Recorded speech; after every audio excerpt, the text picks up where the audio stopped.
Government has ratified a ceasefire deal with Hamas, paving the way to halt fighting in Gaza within 24 hours and free Israeli hostages within 72 hours. The agreement, backed by U.S. President Donald Trump's initiative, includes a phased troop withdrawal from Gaza as Israelis gathered at Hostage Square in anticipation of the deal's implementation.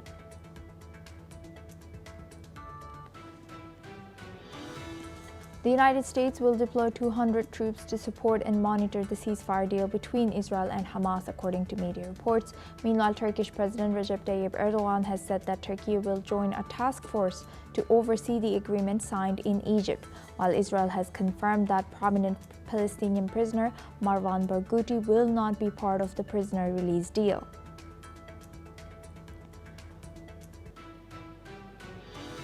Russia has launched missile and drone attack on Kyiv today, plunging the Ukrainian capital into darkness, damaging critical infrastructure and wounding at least 9 people, according to Ukrainian officials. Airstrikes have also killed a 7-year-old child in Zaporizhia and forced evacuations in the Donbas region. Magnitude 7.5 earthquake has hit southern Philippines, triggering tsunami warnings in Philippines and Indonesia. For now, according to local seismology agency, evacuation orders have been issued for the residents, while no comments have been made about the exact damage of this earthquake. U.S. Transportation Secretary Sean Duffy has warned that air traffic controllers who repeatedly failed to report to work during the government shutdown could be fired. More than 3,300 flights were delayed on Thursday as the disruptions continued, prompting senators to urge airlines to issue refunds as government shutdown enters its 9th day today. North Korean leader Kim Jong-un has praised friendly and cooperative ties with China as he hosted Chinese Premier Li Qiang and other foreign dignitaries for the 80th anniversary of the Workers' Party. The celebrations, attended by Russia's Dmitry Medvedev, come as Pyongyang prepares a massive military parade. Taiwan President Lai Ching-te has unveiled a new T-Dome air defense system during National Day celebrations in Taipei, aimed at providing multi-layered protection against Chinese military threats. Lai has announced plans for a special defense budget this year to boost Taiwan's military capabilities amid rising cross-strait tensions. Peru's Congress has approved impeachment proceedings against President Dina Boluarte after lawmakers filed 4 motions seeking her removal. The move comes amid growing public discontent and political turmoil in the country. Now we move on and we start from the Middle East. Top Hamas negotiator Khalil al-Hayya has said that the group has received assurances from the United States and other mediators that its war with Israel has come to a complete end.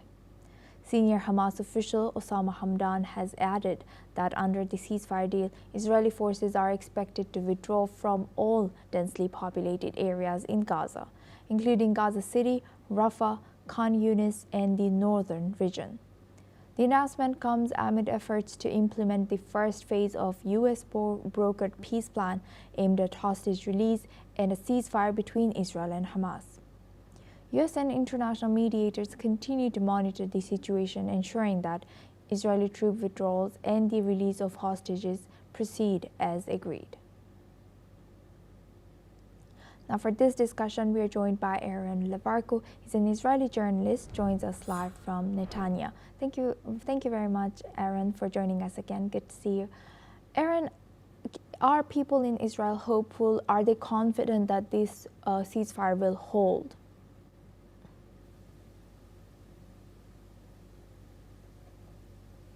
Aaron, could you hear me? How's that? Yeah, now I can hear you, yes.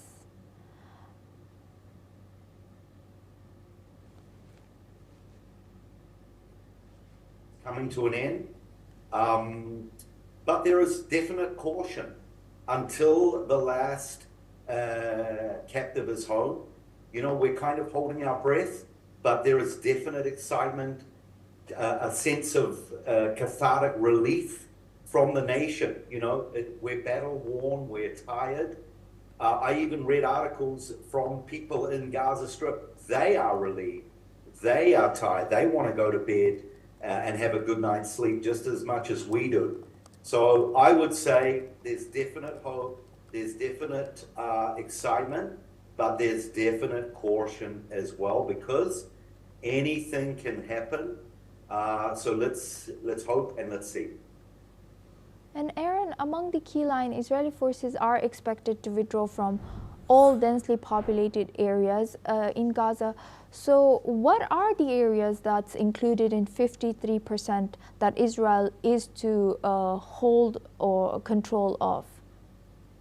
Well, definitely the northern part of the Gaza Strip, which is closer to our towns and villages and cities, gives us a lot more of a buffer zone from any potential future threat or attack. And we learned that when we pulled out of Gaza in 2005, there was hope that there was going to be a lasting, enduring peace. Sadly, we didn't see that. And hopefully we're not going to make that same mistake again. And that's why I think part of the deal is that we remain in that northern part, and we have a secure border for our future.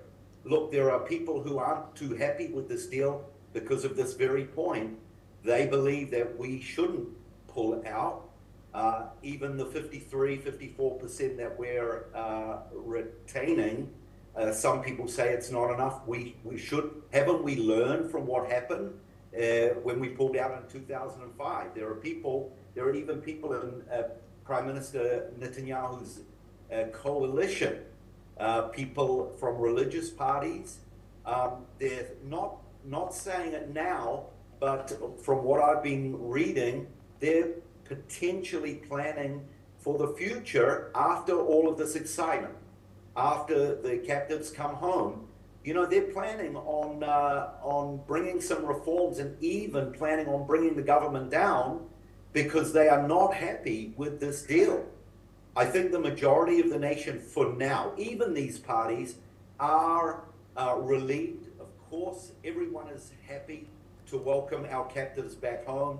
I think it's going to be a fantastic, great day. I think it will begin a level of healing that our nation needs. But we've got to think of our future. And God forbid that we have not learned from what happened when we pulled out in 2005. And let me remind you that when we did that, you know, the Palestinian people, the Palestinian Authority had a fantastic opportunity to really work toward peace, make a fantastic place out of the Gaza Strip. People were saying the term that they use, it could have become the Singapore of the Middle East. Instead, hundreds of billions of dollars went into building underground tunnels, stockpiling weapons that were used against us. So hopefully we're not going to make that mistake again. But you know, our military leaders and our political leaders, they are the ones that are making these decisions, along with the Americans. And look, this is just phase one. Phase two, which we haven't got to yet, that will be a different ball game when we talk about who's going to come in, who's going to start to plan for the future, and who are these people going to be that are inside of Gaza making these decisions. Big things to come, but for right now, you know, the exciting thing is that our captives, with God's help, are coming home. And Aaron, from what we know, one of the particular individual that was excluded or Hamas asked for was this individual called Marwan Barghouti. He's excluded from the Gaza ceasefire and hostage release deal. Can you tell us a little bit about him? Who is he and why was he not included? Marwan Barghouti has been in prison for many years. He is guilty. He was found guilty of multiple murders, not just at his own hands, but he was the man who did the planning, the sending out, the all of that. And, it's without a doubt, he's guilty, he's in prison. Now, why he's such an important figure from the Palestinian perspective, they see him as a future leader for the Palestinian people, probably taking over from someone like Mahmoud Abbas, the Palestinian Authority president. But that's beside the point. The point is that he is a guilty man that has murdered a number of our people, and obviously it was adamant that our government said there's no way he will be released. Listen, I first read that nobody that took part in the October the 7th massacre would be released, and then I just found out that one of the men will be released. But as far as Marwan Barghouti, that obviously is off the table. That's a non-compromise issue from Israel's perspective. Aaron, thank you for sharing that. Please stay with us as we stay on this topic now.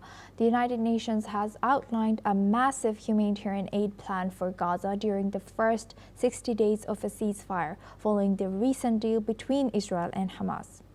UN Humanitarian Chief Tom Fletcher has appealed to countries to fund relief efforts, noting that only 28% of the $4 billion needed for the 2025 flash appeal has been contributed. Let's listen into what he has said. And finally, we need to ensure that our operations are adequately funded. This is critical to our ability to meet these overwhelming needs. At the moment, only 28% of the $4 billion needed for the 2025 flash appeal for these areas, for the OPT, has been funded. Only 28%. So every government, every state, every individual that has been watching this crisis unfold and wondering, what can we do? If only there is something we can do. Now is the time to make that generosity count, to help us to deliver, to help us to save so many lives in the Gaza Strip, to respond to this plan at the scale. Now for this discussion, we go back to Aaron Libarko. He's an Israeli journalist, joins us live from Netanya. Thank you very much, Aaron, for staying with us. Now, looking at statements that has just come in from United Nations, what challenges still remain in this concerning aid distribution in Gaza? And are there any other international agencies or UN who can take the lead to distribute aid efficiently and be trusted over there? Yeah, these are the big questions you're asking. Listen, the key things are who is going to get the aid, who's going to be bringing the aid, and is the aid going to be hijacked? This is what we've seen time and time again as we have tried to bring in aid ourselves among or along with other organizations. This has been the big problem. Now, we are not too sure how much the negotiators in this deal are going to be surveying and monitoring this situation. This is going to be a key. The nations that are going to be in the Gaza Strip, among what is going to be happening with this food, they are the key to this. Because what we've seen in the past is a lot, I'm talking about, in the hundreds of thousands of tons of food being hijacked, being sold, or being kept from people as a political maneuver to show the world, or to try and show the world, try and convince the world, and in some cases, actually in a lot of cases, in a very successful way, making it come across that Israel has been starving the people. So hopefully, as part of these negotiations, that issue will be monitored, and but these are the big issues. Now, I've seen that the United Nations Secretary General, he stepped up, and he said that the United Nations will take a big part in this. From Israel's perspective, the history with the United Nations in this issue, in this conflict with Gaza and the Palestinian people, hasn't been too favorable towards Israel. In fact, a number of United Nations organizations have actually been part of the problem rather than the solution. And we have documents about that. So hopefully it will go a lot smoother. For the Palestinian people, we don't want to see anyone starve. We don't want to see children malnourished. And that's why we've made every effort over these last 2 years to bring in food, an incredible amount of food. It's undisputable, the hundreds of thousands of tons, even in the millions of tons of food that has come into the Gaza Strip. So hopefully it will go smooth rather than problematic. With that, I would like to thank Aaron for joining us and sharing that insight. Thank you, Aaron. You're welcome. Now we move on to our next news to North America. Now we stay in the Middle East. Families of Israeli hostages and victims react to a Gaza ceasefire and hostage release deal, marking a major step towards ending a war that has killed tens of thousands. Hostage families have expressed mixed feelings. Let's listen into what Israeli hostage families have said. It's mixed feelings, but above all, a sense of accomplishment. You know, we are fighting for that moment for 2 years and 2 days, 734 days, to bring about the release of our loved ones. It is happening. It looks like it is happening. We're careful. You know, we've been through a lot of false hopes. This time it feels different, but we know that few things needs to fall into place. חשוב להבין שאנחנו נכנסים לחודש מאוד קשה, כולם מגיעים ביחד, יש לנו פה הרבה לוויות ביחד, הרבה שבעות ביחד, הרבה כאב ביחד, והרבה שמחה, וזהו, זה הולך להיות אירוע מטלטל רגשית. Now we move on to North America. President Donald Trump has declared today that his administration intends to use the ongoing government shutdown as an opportunity to implement permanent cuts to what he referred to as Democrat programs. The announcement comes amid a standoff in the Senate where a Republican bill to fund the government is struggling to garner enough votes. Meanwhile, and we'll be making cuts that will be permanent. And we're only going to cut Democrat programs. I hate to tell you. I guess that makes sense. But we're only cutting Democrat programs.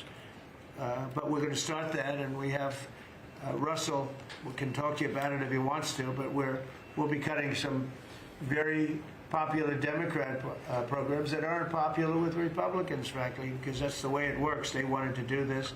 So we'll give them a little taste of their own medicine. But Chuck Schumer.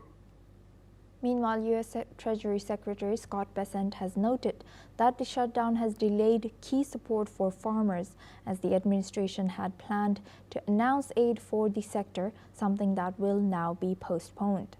He also highlighted a new Congressional Budget Office report showing a slight dip in the U.S. budget deficit for fiscal year 2025. Let's listen in. Well, I come with some good news this morning, and Treasury, because of the Schumer shutdown, will not be able to release the exact numbers, but the CBO jumped the gun a bit, and it was on Bloomberg this morning that the deficit for this fiscal year, ending September 30th, will be slightly. Now for this discussion, we're joined by retired Major General Sudha Karji. He's a senior geopolitical and strategic defense expert, joins us live from New Delhi. Thank you very much, Major General Sudha Karji, for joining us again. Good to see you. Now, looking at this, it's the 9th day of shutdown of U.S. government. How does this President Trump's use of this shutdown reflect his stance on Democrat programs? Yeah, Asuma, good morning. Good morning. For the better understanding of our audience, let me clarify certain issues, because there are people who have been sending me messages also seeking clarification. This shutdown of government is a routine thing as far as USA is concerned. So one should not get unduly perturbed and alarmed by this. However, what has happened this time is Donald Trump, he has reduced the size of the national government in many very relevant and important branches drastically since he has assumed the office of presidency. This generally doesn't happen. Shutdown is nothing very out of the way, but by virtue of having reduced the size of the government, that is why the problem is being created. And second thing that we need to understand, that America has got a system wherein the different branches of the government have to reach an agreement on spending plans before they can become a law. So the law is supposed to actually, before reaching October, before 1st of October, the agreement should have reached.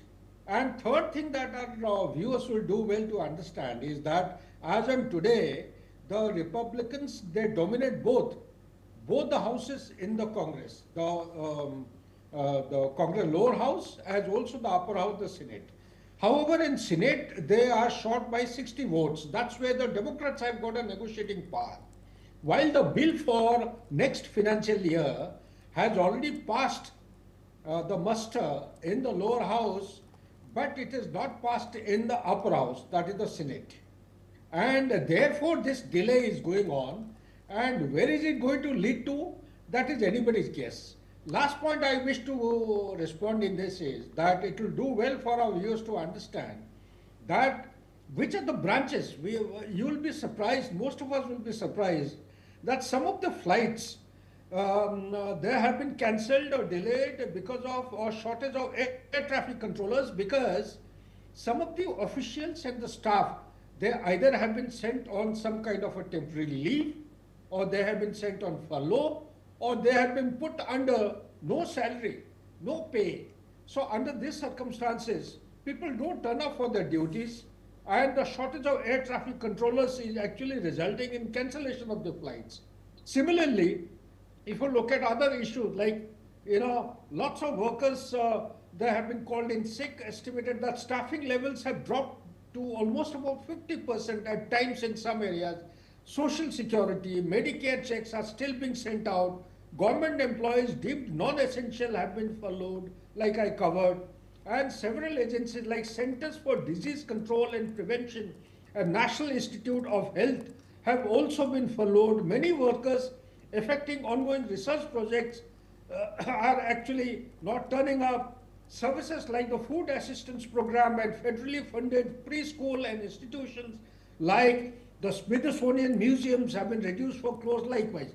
So where does it take it to? And on top of it, Donald Trump is threatening to use this particular opportunity to further cut down the size of the government, meaning the number of staff which he had cut down initially when Elon Musk was at his peak in discharging his mandate. So he is making use of this opportunity to go in for this. Now, this is the 9th day, Asoma, you have brought out. Every day shutdown of the government leads to, I was reading in some Western literature, leads to reduction of the USA GDP by 0.02%. And also, it increases the inflation by a certain percentage, the figure of which I am not very sure, so hence I will not disclose through your very credible channel. Also, it says that every day there is a degree of debt which is mounting on the government.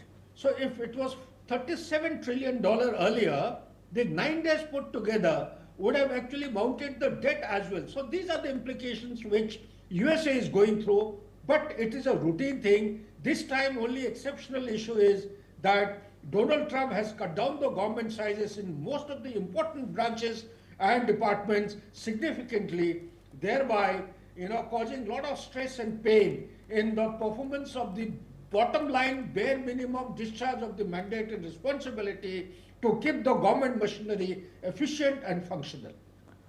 Thank you, Sudhakarji. You have laid it all out so simply and informative, and you've given it all. I just wanted to ask, why is US President Donald Trump aiming for cut down of what is the benefit for or his particular administration to cut down on the government sizing?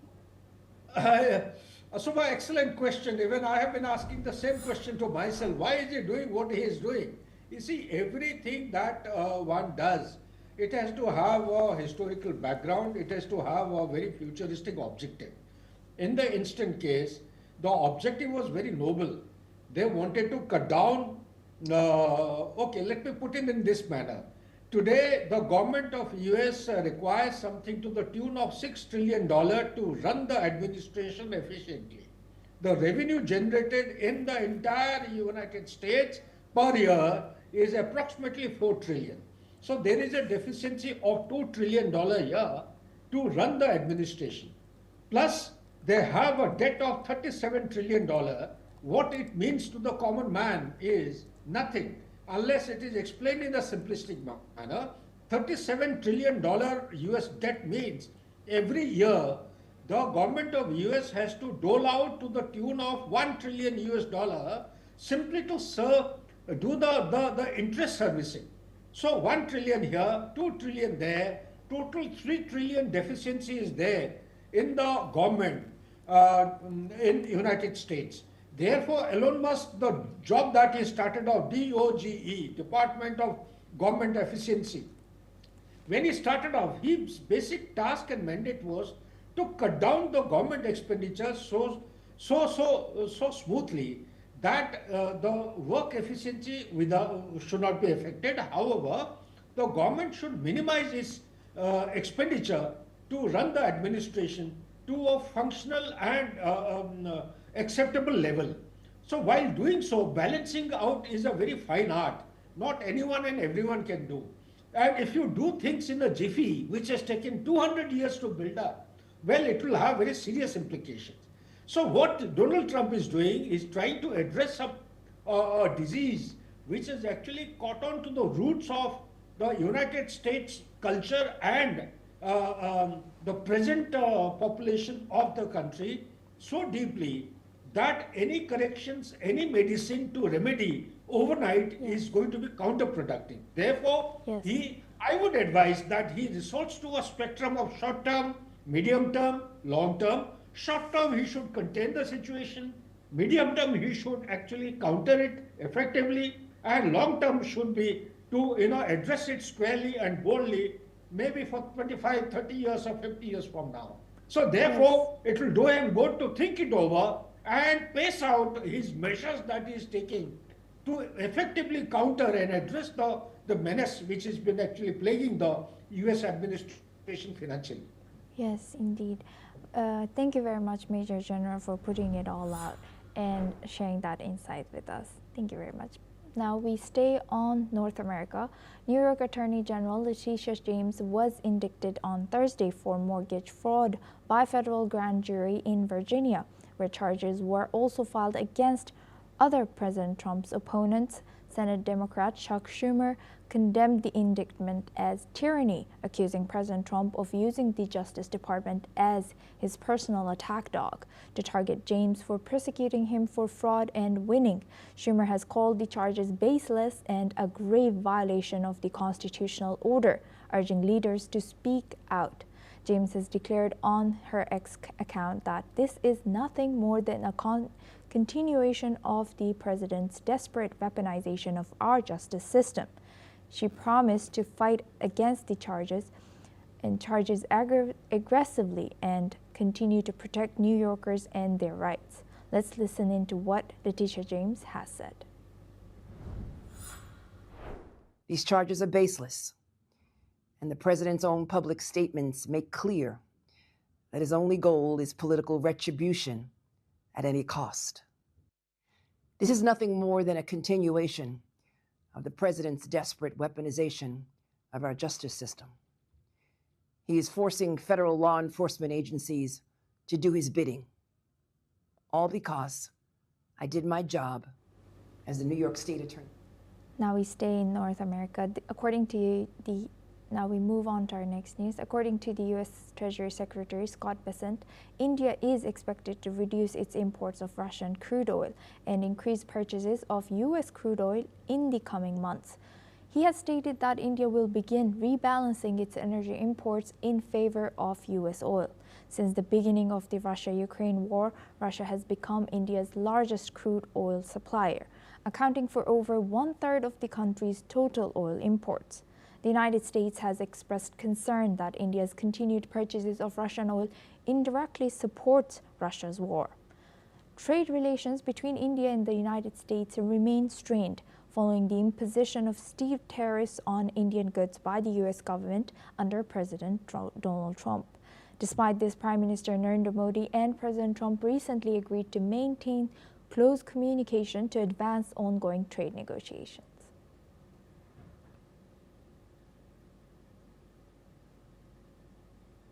Now, for this discussion, we're joined by retired Major General Sudha Karji. He's a senior geopolitical and strategic defense expert, joins us live from New Delhi. Major General, we often talk about this topic, and also we also talk about how India and Russia has close ties, including in defense, including in this crude oil. So how will India plan to balance this energy imports between Russian and U.S. crude oil? Asomam, a good question. Let me clarify certain issues before I go into address the core issue of the question. Balancing out will come later. But why is US doing what it is doing? Why has US imposed 25% additional penalty on grounds of India buying oil from Russia? And mindful of the fact that it is at the behest of USA, when the war broke out or Russia invaded into Ukraine way back in 2022, it is only the US's request which was made to India to balance out the oil price in the open market, and USA had requested India to go in for buying oil from Russia. So is it correct that Donald Trump is not aware of this?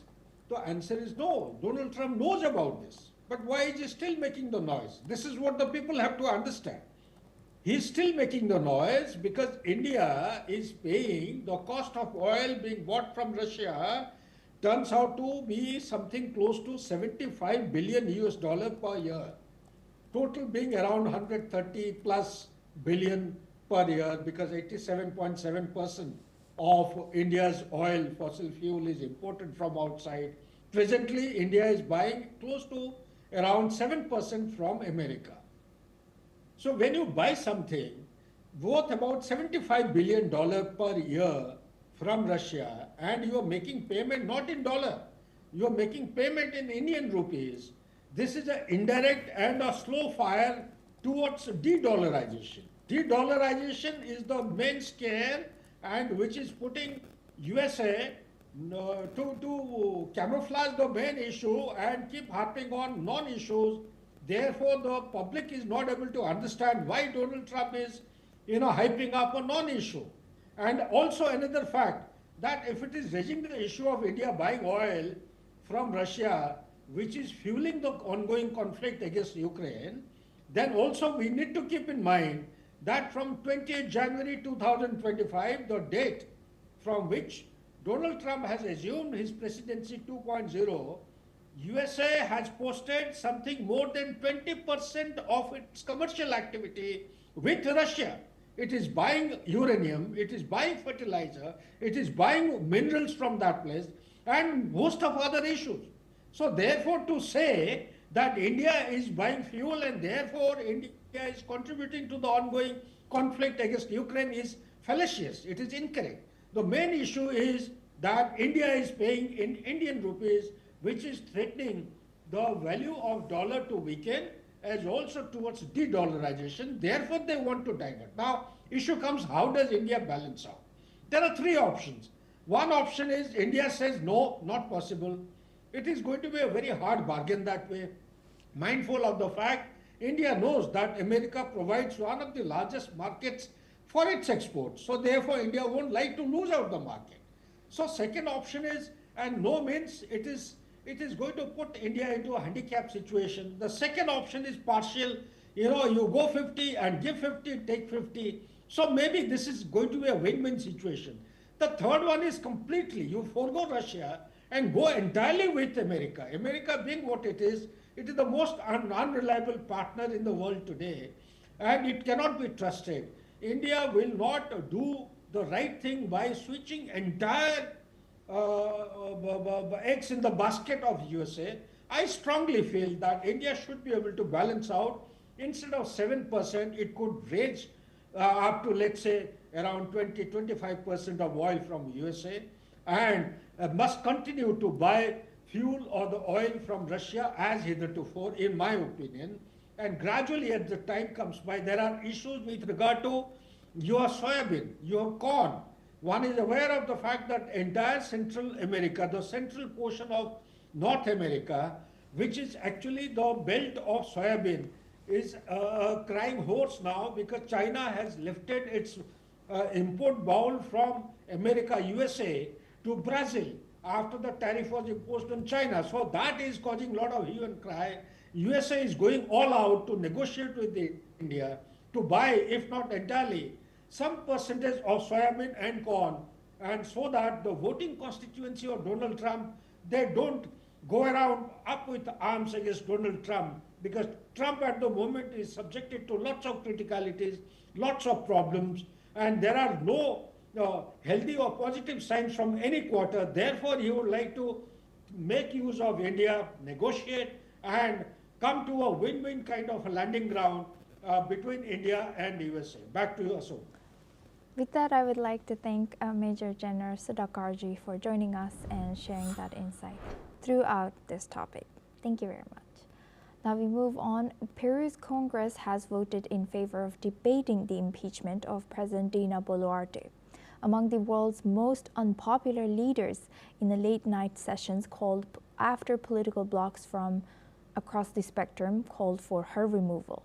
Boluarte is deeply disliked, with approval ratings of just 2 to 4% amid accusations of corruption and responsibility for deadly crackdowns on protesters. Earlier, lawmakers from across the political spectrum presented 4 motions to remove Boluarte, the latest in a series of so far unsuccessful motions that come as the country prepares for elections.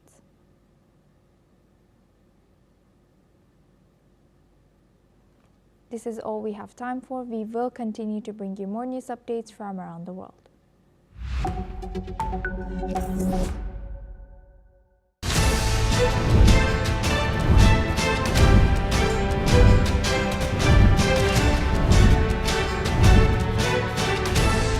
Hello and welcome to NewsX World. For this very special interview, I am joined by Hugh Duggan. We are now joined by some people who are here protesting. We as Jewish people, we are condemning all the actions of the State of Israel. Middle East diplomacy has been